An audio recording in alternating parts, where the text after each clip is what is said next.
28th February is National Science Day, and on this day I want to share with you some of the biographical sketches of influential women scientists within our own country. In 2009, the Indian Academy of Sciences, Bangalore, published a very valuable book, Leelavati's Daughters, a collection of biographical sketches from women who are doing science now at different levels and with different degrees of success. Who is Leelavati? She was the daughter of 12th century mathematician Bhaskaracharya, for whom he wrote a treatise Bijaganita, the first student of mathematics. We see innumerable descendants in this volume, Indian women of science. Now there are about 100 contributors from all branches of science: mathematics, physics, biophysics, biochemistry, astronomy, meteorology. We learn from these articles the way women were treated in those laboratories, in the classrooms, and how they were trained by some teachers to appear for national talent examination and others. I want to share with you about one or two people who made a mark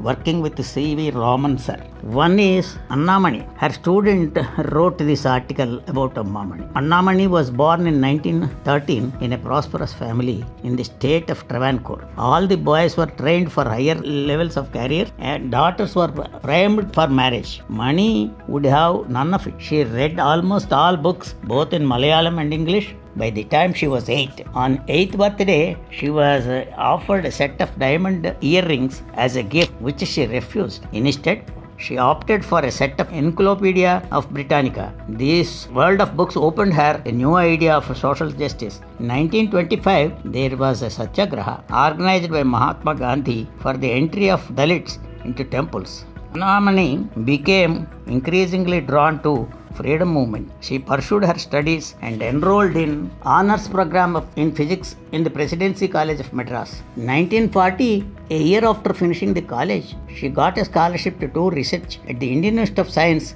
and was accepted as a graduate student in C.V. Raman's laboratory. At that time, Raman's laboratory was immersed in the study of diamonds for various reasons. Raman had a collection of 300 diamonds from India and Africa, and every student of Raman was working on some aspect of the diamonds. Annamani recorded, analyzed fluorescence, absorption, and Raman spectra, including the temperature dependence on polarization effects over the diamonds. The experiments were long and painstaking. She spent long hours in the laboratory, sometimes working through night. She submitted in 1945 her PhD thesis to Madras University. She was given scholarship to go to England.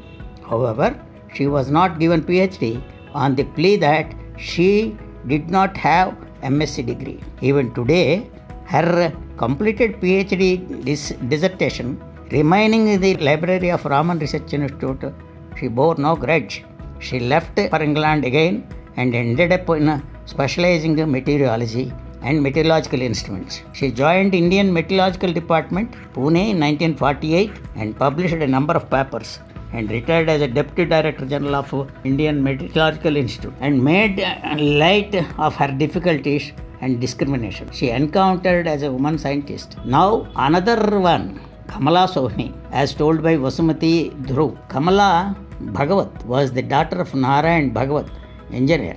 He studied in Tata Institute of Science, now Indian Institute of Science, Bangalore. Kamala finished her BSc and applied for research in the institute. At that time, C.V. Raman was its director. He did not think a woman scientist to be a research scholar. Kamala refused to accept this refusal based on gender bias. A firm believer in Mahatma Gandhi, she staged a Satyagraha in Raman's office till she was admitted. Raman admitted her on condition that for 1 full year she would be on probation, means she would work and the work would not be recognized until the director was satisfied about its quality. Her presence should not distract his male researchers from their work. Kamala accepted these conditions, crossed the first hurdle. After observing for 1 year, Raman was satisfied about her sincerity and discipline. She was allowed to do research in biochemistry. Raman was impressed enough to admit lady students. From that onwards, It was another victory for Kamala. She worked later on became a professor in biochemistry in the Institute of Science, Bombay. Her work conducted on the introduction of Neera in the diet of tribal malnutritioned adolescent children and pregnant women caused significant improvement in their overall health. She received Rashtrapati Award for this work. Please find time to read this book and learn how to become a scientist surmounting all the difficulties.